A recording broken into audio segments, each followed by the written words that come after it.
bom dia. Para quem estava aqui no sábado, dia 5, sou o professor William, sou conteudista do curso, sou tutor também. E hoje eu vim para debater, mas no caso, continuar aqui que está debatendo, né? Começou com a oficina de movimento negro, apresentei nos jornais, como fonte. Tem quem não estava no outro sábado, dia 5? Você é a? Angélica. Você é professora? Professora da rede da educação infantil. Educação infantil. Todos estão. Então, e aí agora é o texto que. Não, pode ir passando os livros aí.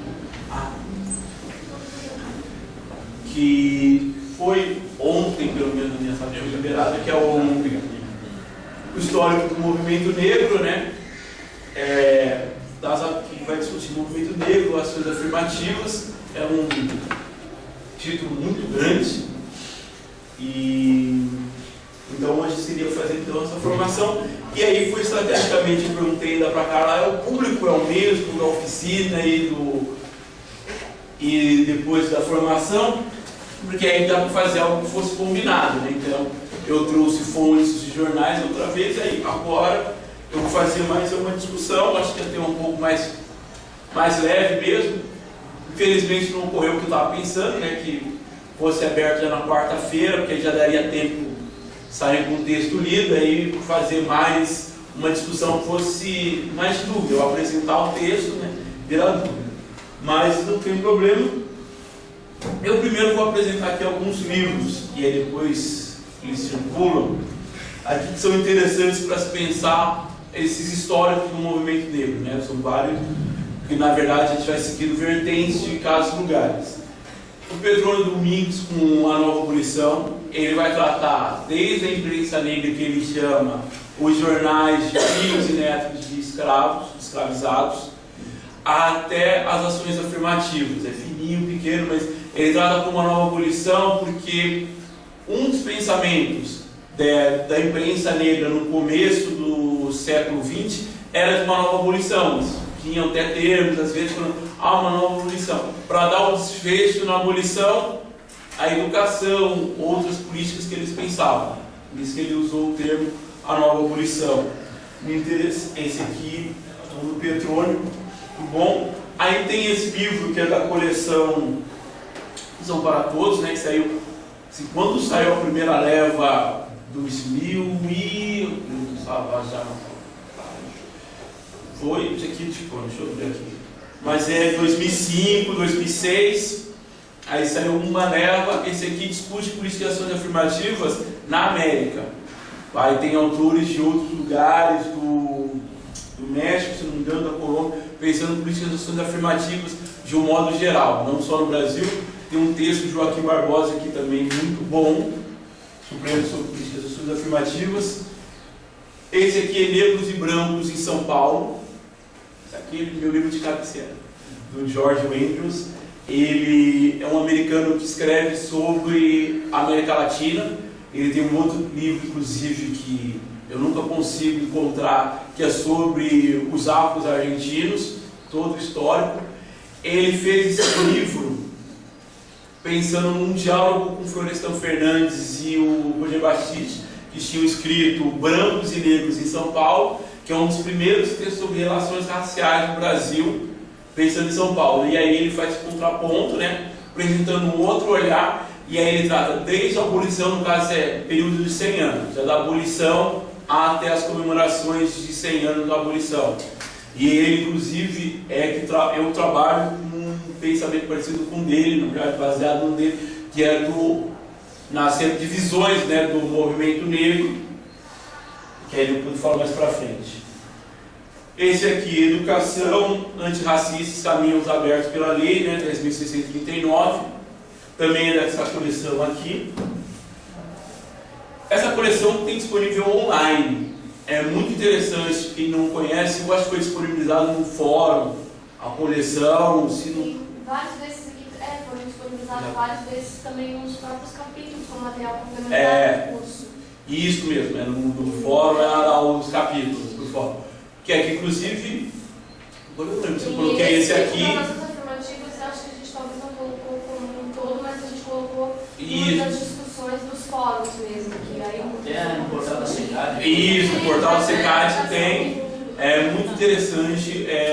Acho que sim, nós estamos lidando com isso, porque eles tratam de várias diversidades para além, e aí esse aqui vai tratar sobre a lei mesmo, tem um capítulo que fala do histórico do movimento negro e conquista dessa lei, mas ele vai aqui tratando vários aspectos. O texto dele, Eliane Cavaleiro, também é muito bom, sobre as crianças.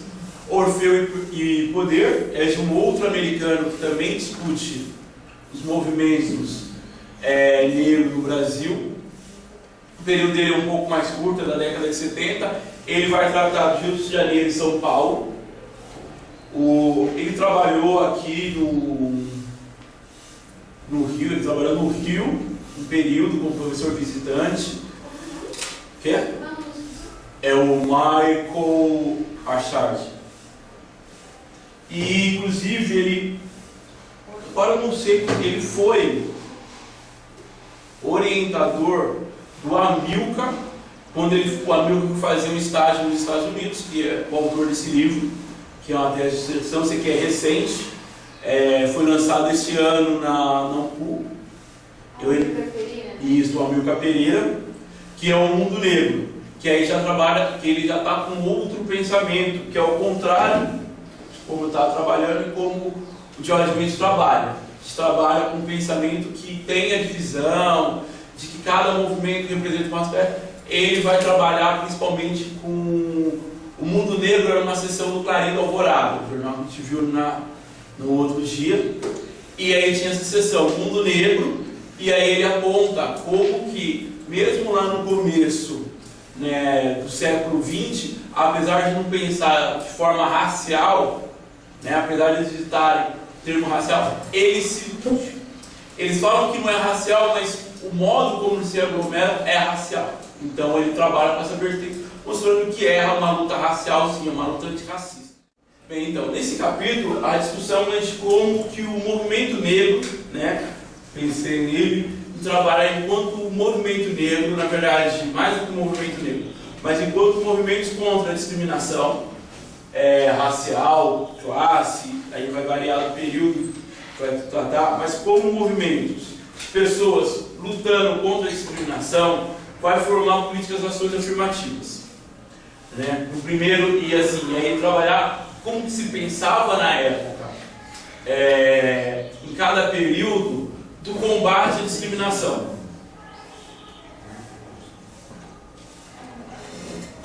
No começo, então, a gente vai ter os primeiros combates são as irmandades religiosas. São espaços de aglomerações, onde as pessoas têm um espaço que desde o período colonial é mais ou menos um espaço autônomo. É um espaço que é onde a população de origem africana tem autonomia. Então é lá que ela vai criar a solidariedade de grupos, mesmo que no caso, como no caso da Bahia, que eles se dividam em grupos étnicos, mas é lá que eles vão se juntar em alguns grupos, pensar irmandades de pretos, de pardos, de mulheres, vai começar a pensar e lá criar fundos que garantam também a liberdade, criando fundos para comprar alforria de outros iguais naquela condição de escravizado e começar a pensar o modo de se viver, criar projetos, porque eu acho que do ponto assim, pós-abolição, o que mais a gente foca é no projeto. E eu, como sou tutor, também vejo isso no meu fórum, lá na minha sala, e eu acho que isso é ainda preocupante, esse pensamento que a gente tem de que as pessoas que saíram da abolição não sabiam o que fazer com a liberdade, que foi usado no termo lá. Que é um pensamento que figurou, inclusive, pelas ideias de Florestan Fernandes, né, o que a gente chama de Escola Paulista de Sociologia, que é um grupo liderado por Florestan Fernandes, mas que recebeu uma verba da Unesco para tratar sobre as relações raciais no Brasil. e a discriminação pela primeira vez. E aí eles focaram, eles trataram de São Paulo, Rio de Janeiro e aqui Florianópolis, Santa Catarina, no caso que era o Brasil Meridional, do Fernando Henrique Cardoso e Otaviano. E aí tinha esse pensamento, as pessoas não sabiam o que fazer com a liberdade. Quando a gente trabalha, quando a gente vai pegando as fontes, o que as pessoas pensaram de fazer, a gente vê que elas têm projetos que vão no mesmo sentido que as elites dominantes e outras coisas que são contrárias. Por exemplo, a George Mandel mesmo vai apresentar que o pensamento do cafeicultor de São Paulo é manter os ex-escravizados nas fazendas, trabalhando nas mesmas condições.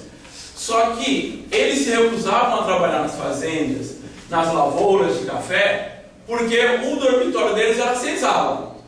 E para eles, se era senzala, significava continuar com a escravidão.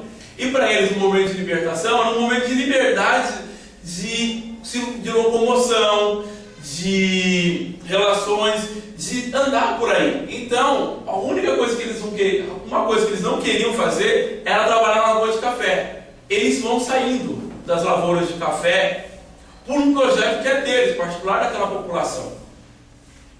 E aí depois vão chegando, quando está vendo essa demanda, as pessoas estão saindo, aí começa então a colocar até os imigrantes, falar, os imigrantes vão ficar no lugar, não é simplesmente, não, é o branqueamento. Tem uma questão do branqueamento, mas é como dizia um professor meu, uma coisa é uma coisa, outra coisa é outra coisa, mas uma coisa não impede de ser outra coisa ao mesmo tempo. Em história, é uma confusão, porque tem a questão do branqueamento, mas tem também do outro lado a população que não quer ficar mesmo, que vai escolher outra coisa, que vai escolher ser trabalhador autônomo. Por mais que tenha se tornado um projeto ruim no futuro, que é hoje o que a gente sabe, não é um de desigualdades históricas, construída a partir de uma história. Por exemplo, se você reconhece, era um debate que eu estava tendo na minha sala de aula mesmo com 7ª série. Que o menino, não, mas como esse negócio de cota, que aí fica falando, que está falando que o negro é burro, não sei o quê. Você já falou que vai dar educação com qualidade, que aí estava falando da lei, você já vai ter aí a história dos negros não saírem mais da escola? Pronto. Aí eu falei, só, você reconhece então que a escola expulsava os alunos negros com um currículo que não valorizavam, faziam com que eles eram só vistos como escravos, deboche, e colocavam em situações constrangedoras, e não tinha uma lei, não tinha ninguém que lhe desse o amparo, contra o constrangimento. E que isso fez eles saírem, e que agora tem uma lei que garante o conteúdo para te quebrar com isso. Só que aí você fala, o grupo que foi antes, que já saiu, desce.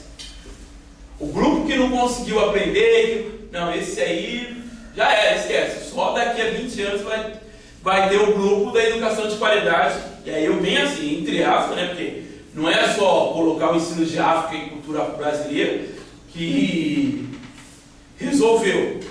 É porque tem que ver como está sendo esse currículo, a inserção. Até porque a primeira pessoa, o primeiro professor que se tem notícia que tratou de África foi no Império. E aí ele tratava de África falando da inferioridade dos africanos. Eu só queria fazer uma observação, para ver o que vocês acham disso. Foi uma reportagem que tem a ver com o que você está falando. Quando surge a ideia do africanismo, a gente se substituiu o eurocentrismo pelo afrocentrismo, alguns colocam isso. E aí, com a implantação da lei, eu fico assim pensando às vezes em algumas atitudes que de repente não está sendo afrocentrismo em sala de aula também. Porque assim, a imprensa de vez em quando traz alguns destaques. Recente saiu agora com um grupo de alunos evangélicos no Amazonas, se eu não me engano, eles se recusaram a fazer um trabalho escolar sobre cultura brasileira na sala de aula. E aí a imprensa ela é tendenciosa, e aí hoje como o movimento negro está em ascensão, e toda a questão das raças, de repente ela tem tendência até mesmo de trazer na sua reportagem, porque isso é preconceito, não sei o que. A minha pergunta também fica assim, será que eu trazer um conteúdo, por exemplo, trabalhar a religião brasileira é complicadíssimo na nossa sociedade, totalmente católica, então eu acho assim, que tem que ter uma sensibilidade muito grande. Você vai dizer, mas não tem que ter sensibilidade para falar com as crianças negras sobre a religião cristã? Também tem que ter. Não tem que ter necessariamente, elas não precisam necessariamente sabendo disso, mas a gente tem que considerá-la como um elemento cultural da humanidade. Aí eu fico pensando, será que esses tipos de aulas não estão sendo conduzidas de maneira, de repente, como um afrocentrismo cultural? Sei lá, vocês têm que entender de Exu. Não, meio que exagerando assim, né? Mas vocês têm que entender que tem isso. Será que às vezes não é de uma imposição que está sendo colocada numa cultura que não está preparada? Não sei se seria isso o termo da problema, que não aceita isso e tal. E aí o pessoal está rejeitando, porque assim, eu tive conhecimento da dificuldade de trabalhar esse tema, mas é aquilo, eu acho que com criança, com adolescente, a gente não tem que ter muita sensibilidade.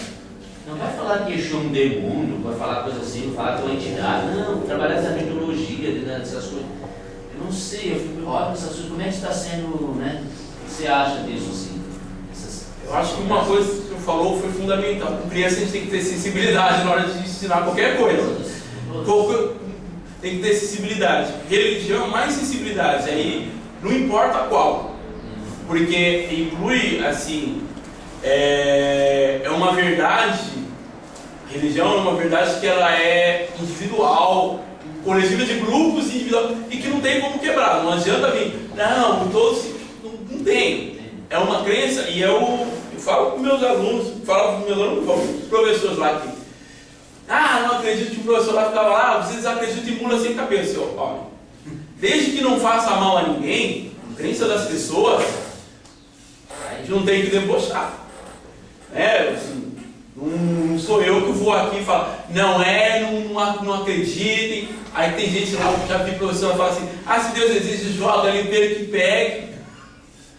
Acho assim, a gente tem que ter essa sensibilidade, porque mesmo disso, é um aspecto cultural, é uma construção, é uma visão de mundo que a pessoa tem, e que a gente não pode simplesmente quebrar para colocar uma ou outra. E eu, pelo menos, quando dou aula sobre religião, vou entrar em qualquer religião, e não é só de matriz africana, eu deixo bem claro que é concepção de mundo.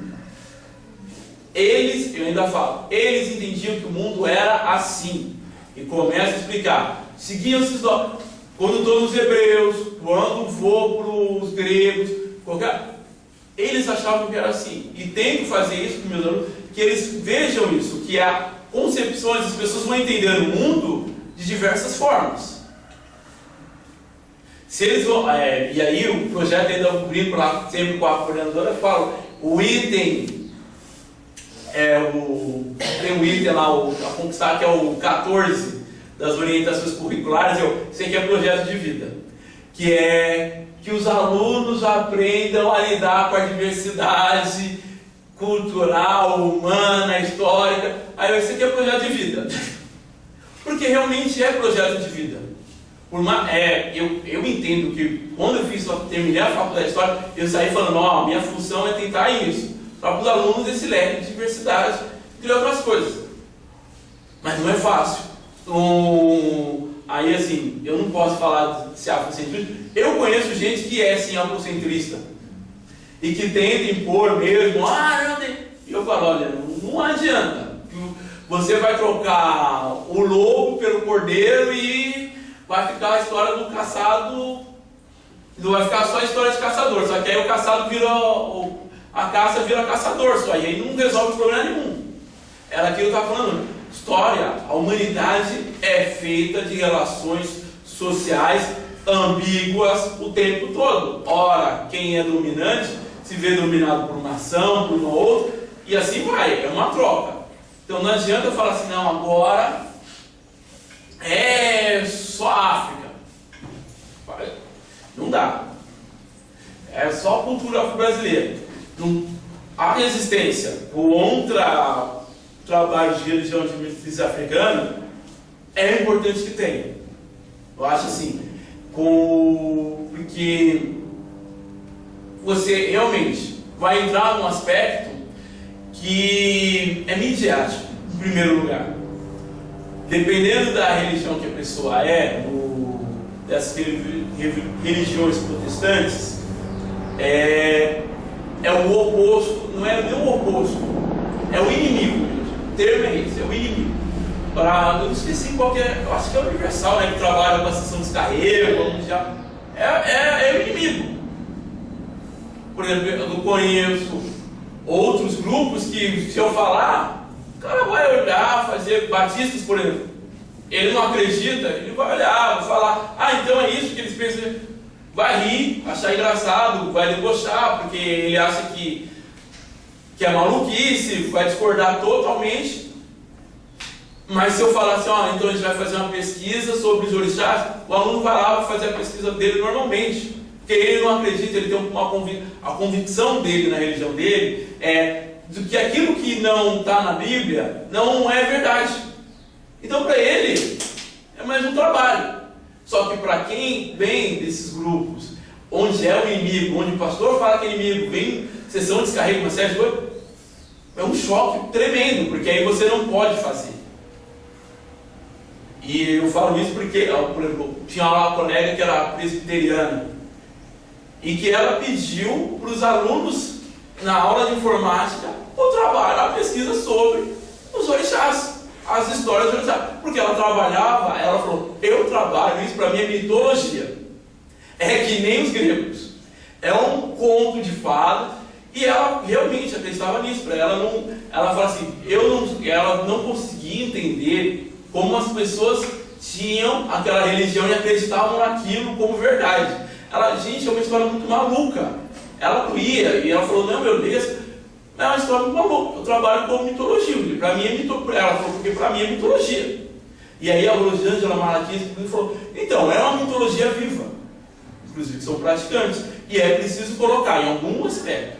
E eu acho que assim, fundamental é apresentar que são concepções de mundo. Eu trabalho assim, as pessoas têm uma visão. Então, querer romper com a visão do aluno num aspecto que não é escolar, que não é científico, eu não faço. Eu falo, deixo bem claro, eu não entro na religião do aluno e falo assim, não segue isso, porque não é uma concepção escolar.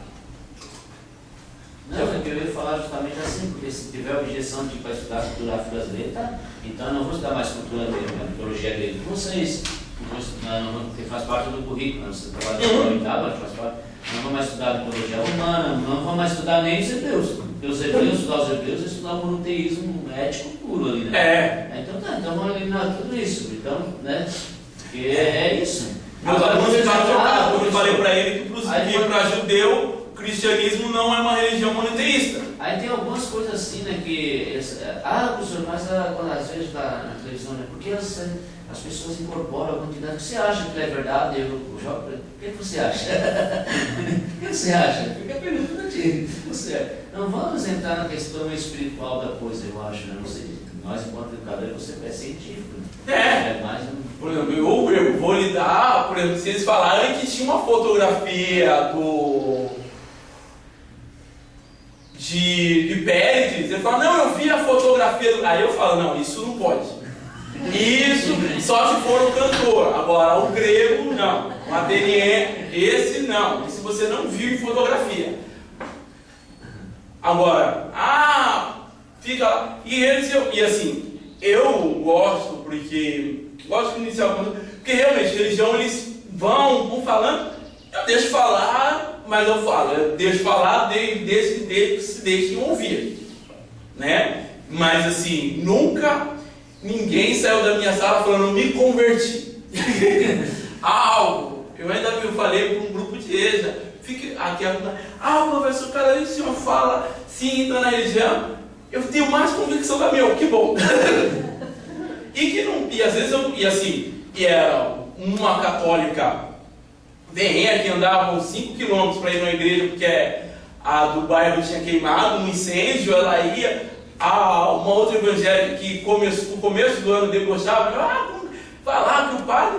E as duas saíram falando, eu tenho mais convicção na minha. Eu falei, que bom. As duas ficaram convencidas uma da outra. Que eu não estou aqui para acabar com a religião de ninguém.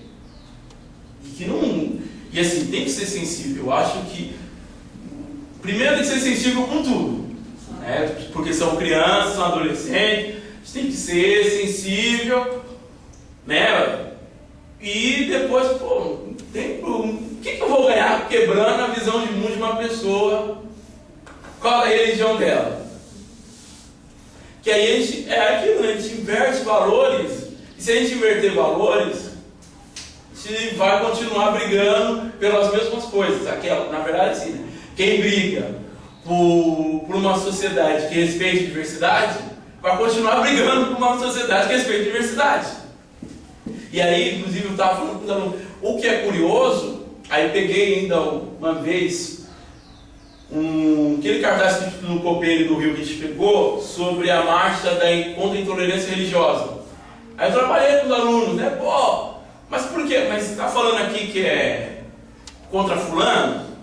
Que é uma marcha contra a intolerância religiosa do candomblé? Não, mas tem aqui o pastor. Por quê? E aí levei textos de intolerância quase todas, no caso, todas as religiões que estavam lá presentes. De evangélico, grupos evangélicos que criticavam as igrejas católicas, a todos os sentidos de adoração, de um caso de mãe de santo que foi espancada pela polícia e falaram que incorporaram, fizeram ela comer, colocaram a boca dela no formigueiro, foi na Bahia. Isso em 2011 que eu trabalhei. E depois um padre que criticava as igrejas evangélicas, protestantes como um todo, e aí no final ele ainda fazia análise do texto dele, ele construiu o texto dele a partir da ideia de divisão como coisa do demônio, né? E aí vai apontando na discórdia. Aí eu falei, vocês viram onde foi parar o demônio? Eu comecei primeiro com a mãe de santo, né? Aí foi parar, eu falei, lembra, o primeiro texto, o demônio estava lá no candomblé, né? E vocês estavam falando o que era. Agora o pai está falando que o demônio está com vocês, que são evangélicos. E aí? Por que a gente precisa então de uma margem de intolerância religiosa? Porque as pessoas precisam saber o seu lugar. Que a religião do outro não lhe cabe. Porque senão, a gente vai ficar um falando que o outro tem demônio no corpo. Que é isso. Tá, então agora voltando, seguindo. Mas aí a lei essa lei, a 10.639, é uma política de ação afirmativa nesse sentido. Porque ela impõe, no caso, ela coloca que um grupo é pertencente a uma cultura que precisa ser valorizada e que você atrai, e você, no caso ela é pensada, ela surge para dar conta da evasão escolar de alunos negros principalmente, para que eles parem de passar o constrangimento de falar assim, chega lá, estuda os negros, os negros, isso e aquilo, eram escravos, morreu os negros. É porque a história é assassina, né? Todos os povos morrem. Eu falo, gente, os povos, até hoje lá, tem gente no Oriente Médio reivindicando a identidade fenícia, o pessoal fala persa e a gente fala que os persas acabaram. E aí, então, aí chega, some os negros. E aí, eles vão ser associados então com o negro. E aí, eu estava falando numa dia, fiquei bem assim, eu oro para quinta série. Quinta série. E eu acho que quem fundamental 1, então talvez ainda seja ou no mesmo nível ou pior, eles acham que o passado, que tudo que está no passado aconteceu na época dos avós deles, se eles tiverem avós. Se eles só tiverem pai, na época dos pais deles. E eles não conseguem, eles não têm o olhar ainda da abstração, de pensar o mundo muito tempo antes e pensar que as pessoas achavam coisas diferentes. Então não estou explicando algo. Os felinos. Você explica, tinha os escravos. Se eu estivesse lá, eu não ia ser escravo. Porque eu ia chicotear, fazer isso, ia fazer aquilo.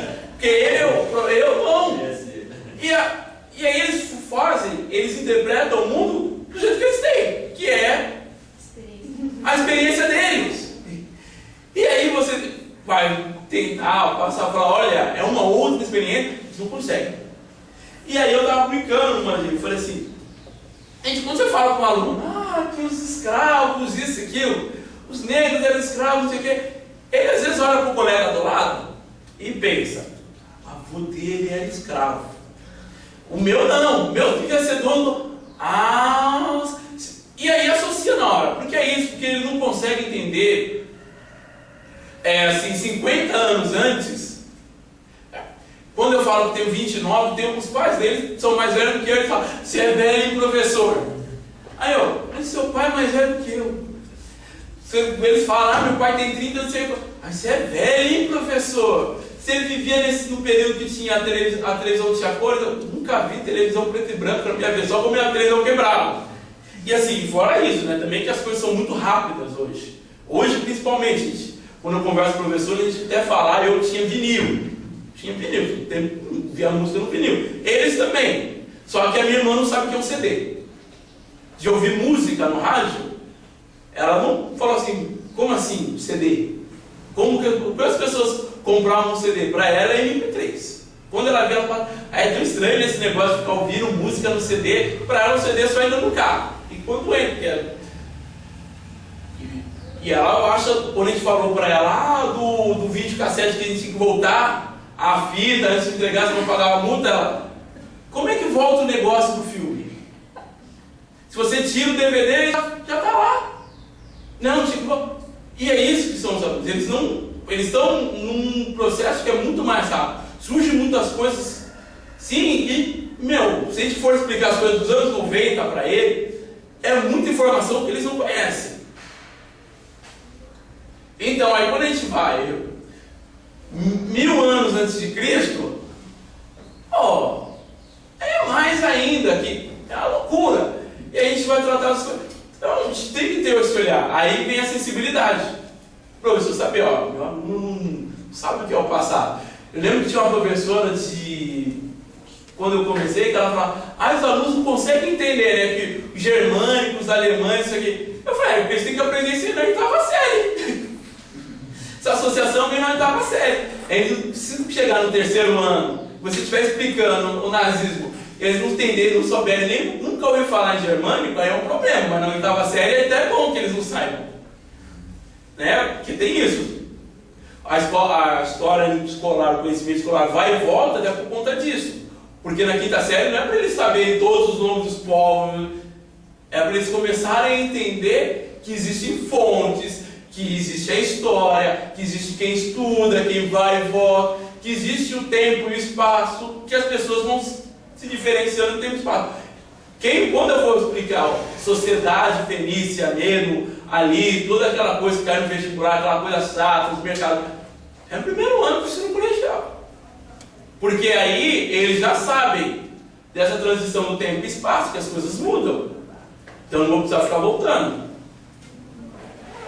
E aí, quando a gente tem que ter essa sensibilidade, aí a lei vem, né, dizendo dessa questão da cultura dos africanos, para que as pessoas falem, para que as pessoas saibam que tem, no período, tempo e espaço, esses africanos, que eles não eram pessoas que surgiram do nada,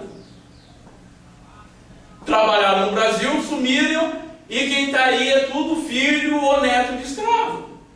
Você tem que saber, passado, há um processo. E essas pessoas estão fazendo várias coisas hoje. E aí discutir até os problemas atuais. Eu, como dou aula em periferia, a gente discute, eu não saio da periferia também.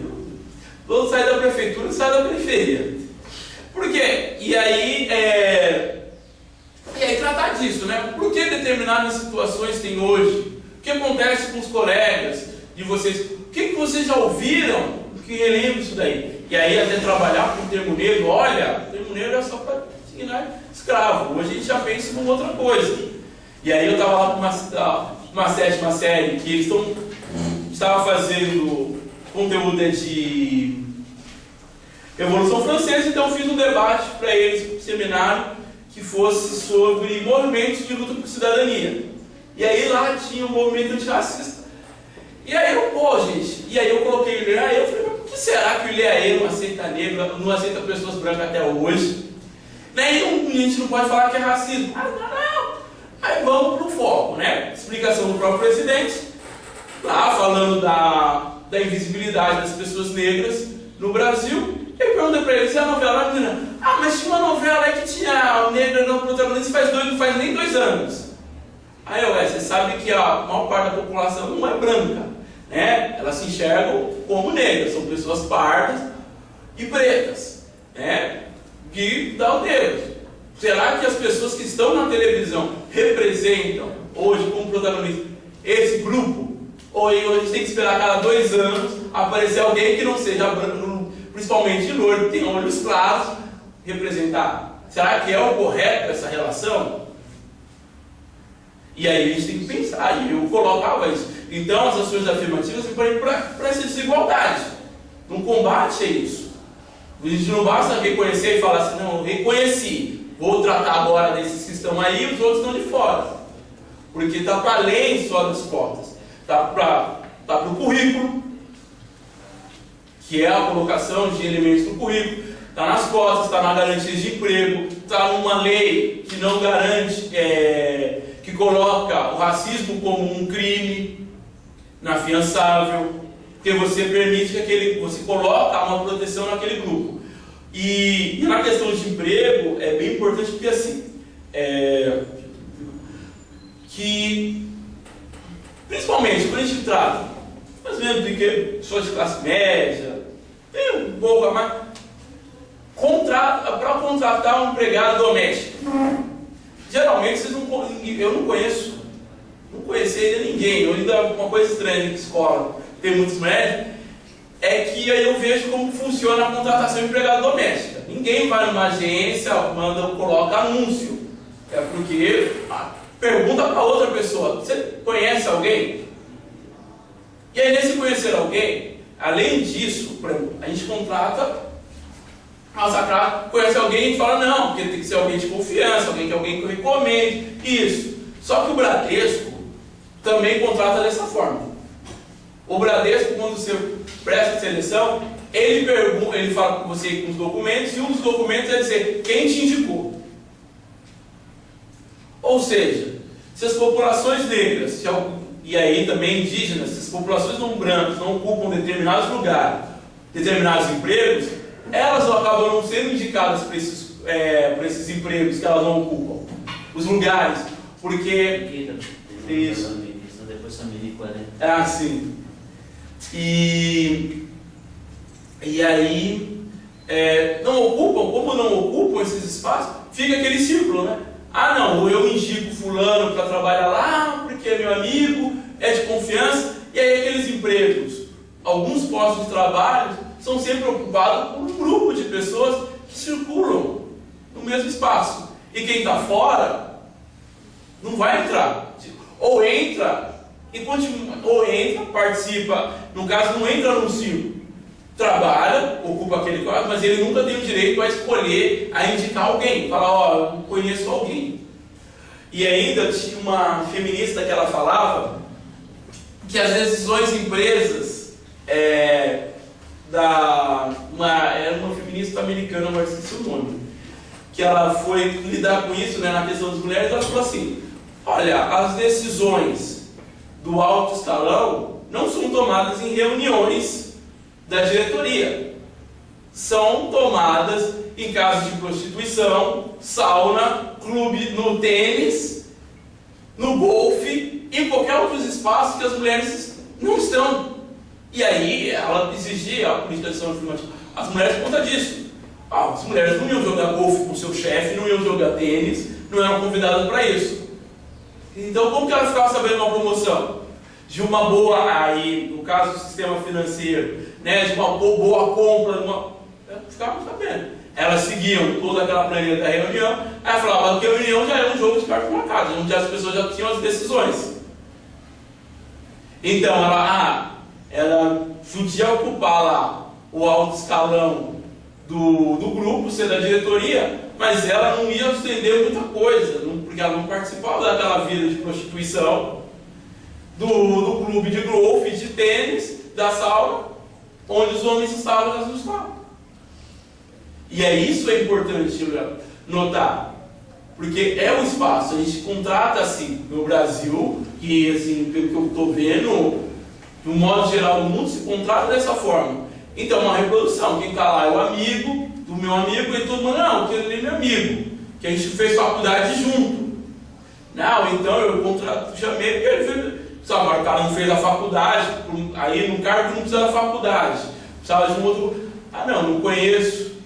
Ele não conhece, ele não andou naquele espaço. Então vem para reparar essa parte também. Certo? Alguma dúvida? Eu acho que. Bastante. O professor de fundamental é assim, né? Não consegue falar em sala de aula o tanto que quer, e quando fala.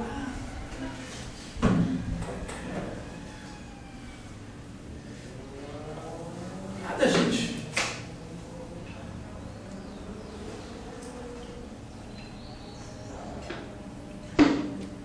Hoje, as tuas aulas, como é que é do ensino fundamental, assim, a metodologia? Olha, meu foco em quinta série, principalmente, é fonte.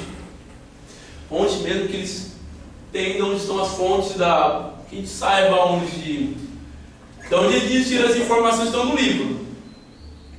Tanto que agora, estava em Roma, aí achei um livro lá que contava a lenda, né, de Roma, aí depois eles citavam, aí falavam, ó, já trouxe, levei inclusive para eles um livro lá, a Eneida, né?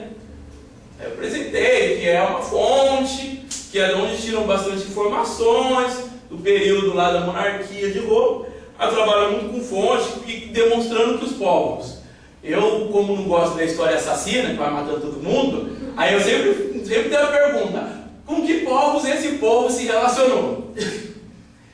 Porque eles vão aparecendo o tempo todo nos livros, só que a gente esquece, né? Falar os fenícios. Aí vai lá tratar do Egito, aí esquece que os egípcios compraram barcos fenícios para construir a pirâmide. Além disso, falar um egípcio pagou para os fenícios darem a volta na África para ver se a África realmente era banhada, se eles estavam banhados por mar de toda parte. Eles queriam saber até onde ia o mar. Então os fenícios estavam lá.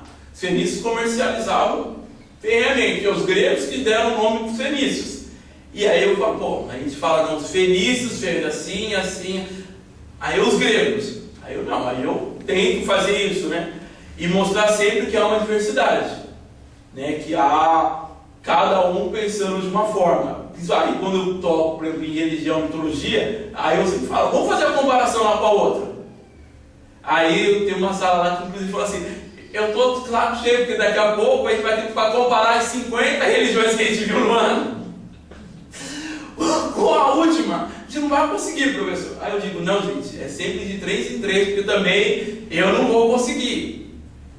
Mas eu foco bem na questão de diversidade. Eu uso o livro didático, porque fica bem na minha sala, não tem como não usar.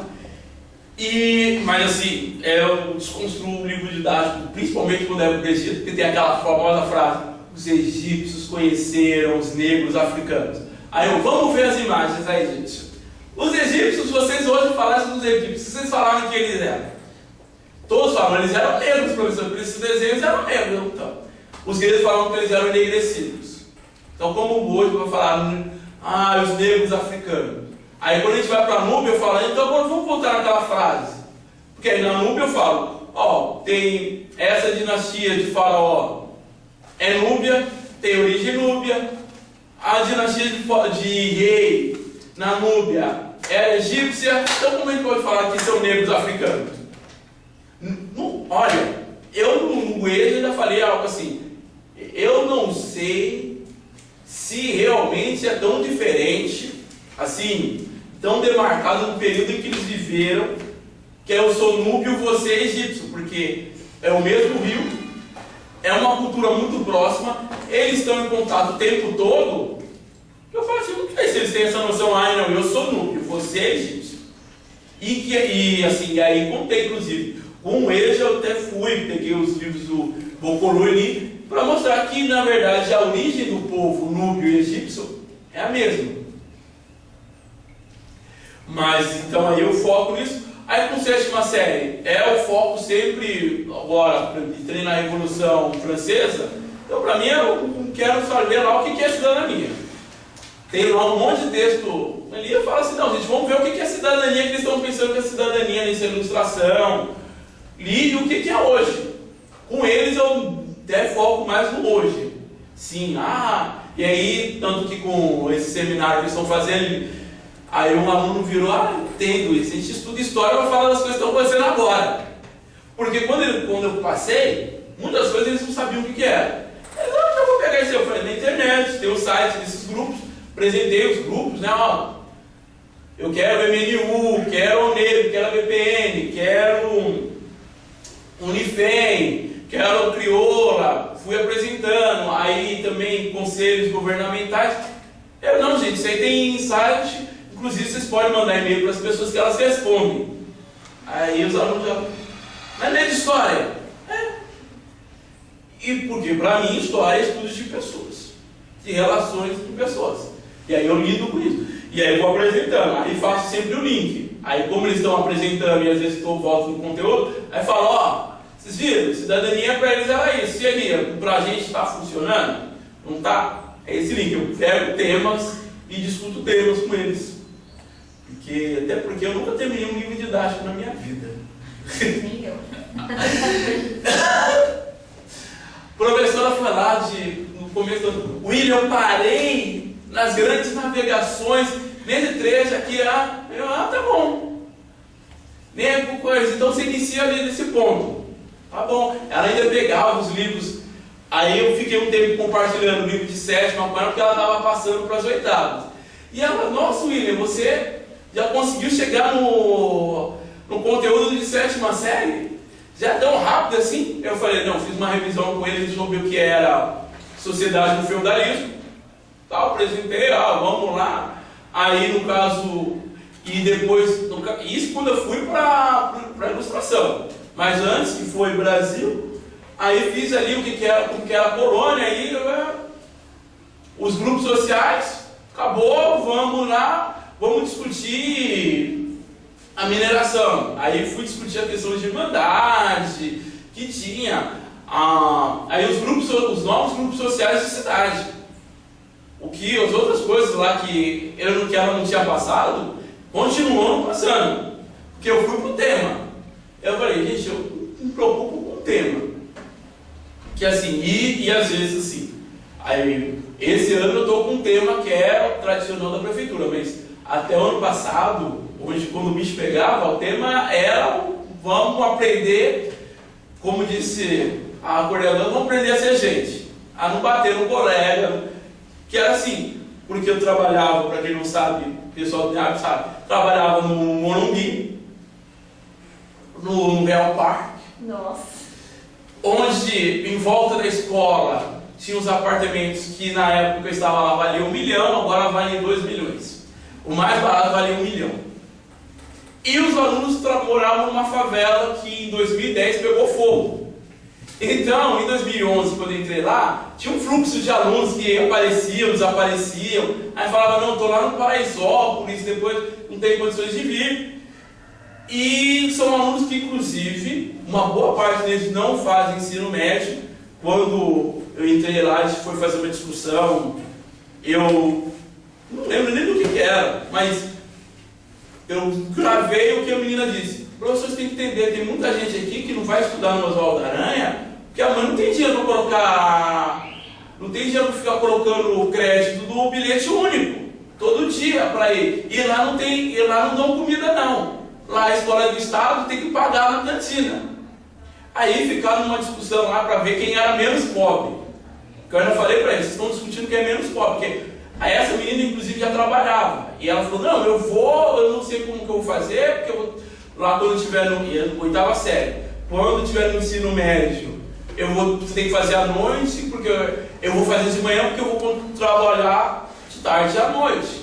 Só que aí ela ia mudar o horário do trabalho dela, e aí ela ia pegar a noite. E ela falou, minha mãe não quer que eu vá para a noite, né? Porque ela só trabalhava no período da tarde, comecinho da noite. E aí, como ela tinha que sair mais tarde, entrar mais tarde no serviço, ia ficar para o fechamento. E aí foi essa discussão. E aí fui conversar com a inspetora, que morava lá no bairro, ela falou, não, os alunos que estudam aqui, muitos deles não estudam no Oswaldo Aranha por falta de dinheiro. mesmo lá sendo escola de Estado, a cantina pesa, o uniforme pesa, porque tinha que comprar uniforme, não entrava sem uniforme, e o bilhete único pesa. Então, meu foco não é ficar, não, vamos discutir o Brasil Império, só como o Brasil Império. Era a discussão sobre como as pessoas têm poder. Eu fiquei uma vez discutindo a praça que tinha lá uma vez. Fiquei quase um mês discutindo uma praça que tinha lá. A diretora me chamou, mira, toda vez que eu passo, você está falando dessa praça. E tinha uma praça que a sociedade, os moradores lá de cima cuidavam da praça. E tinha lá para quem é que eles cuidavam da praça. Aí eles não permitiam que jogasse futebol, que as crianças não corressem, que não bola, nenhum tipo de bola, se elas não corressem, uma série de coisas. E eles ficam passando aqueles cachorros cagando em tudo que é lugar. E aí a gente foi discutir o que é o patrimônio público. Porque eles falaram, não, aquela praça é deles. Eu falei, aquela praça não é deles. Não existe praça no meio da rua que pertença a alguém exclusivamente. Ela não, está lá na placa. Aí primeiro foi todo esse debate, depois foi, vai tirar uma foto lá da placa. Tirou, a gente discutiu a foto, que estava escrito, o que significava. E a gente ficou naquela discussão. Aí a mulher falou assim, sabe uma coisa? Vou jogar bola lá, só de pirraça. E nós vamos jogar bola lá, vamos... E aí eles começaram a usar a praça. Eu falei assim, deixa eu descobrir que a culpa foi minha. Que eu falei, e aí os seguranças ficavam encrencando. Aí um dia eu falei assim, o senhor tem que fazer a segurança. Ele se machucou? Não. Ele está machucando? Não. Então o senhor não pode pegar nele. Que era o caminho que eu pegava para ele. E aí ele começou a explicar, eu falei assim, ele é meu aluno, conheço, expliquei, falei a situação. Aí falou, não, vai dar briga com os moradores. Eu falei assim, paciência, da mesma forma que, e assim, eles usavam a praça para fazer caminhada e Cooper. Eu falei, eu disse para eles, isso eu disse mesmo, eu não acho legal se jogarem bola naquela praça, passar muita gente idosa, as pessoas estão caminhando lá, né?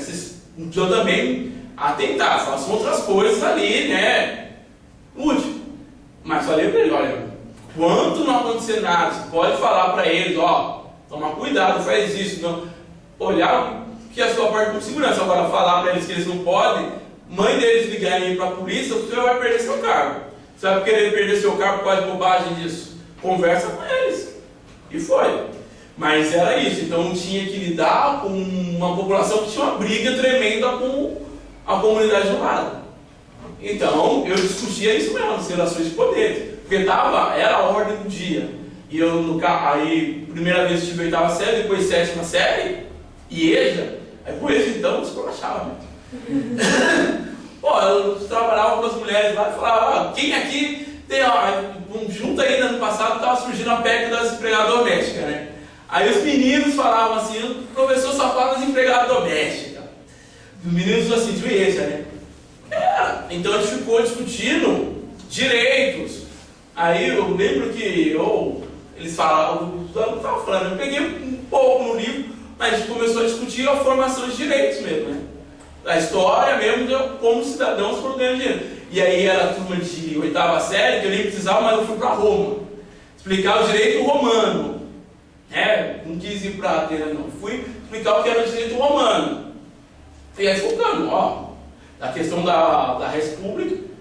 E eu acho assim, tem que se lidar também, uma coisa que eu acredito no Paulo Freire é da realidade. A gente tem que sempre olhar a realidade, porque da realidade da escola a gente consegue fazer muitas coisas boas com os conteúdos que tem em livro didático que a gente tem que trabalhar, e a gente consegue atrair mais aluno. E assim, e aí não me confundo com aquelas pessoas que acham que tem que dar aula interessante. Não, é atrair os problemas que se tem mesmo. Problemas que são dos interesses dele, mas não são dos desejos. Que eles não entendem que é importante saber. E que vai ter 50 alunos lá que não vai te dar atenção, mas que quem te dá atenção, você vai ver que vai construir algo para a vida dele. Pode não entender nada de história, mas vai entender da vida. Esse é o meu foco.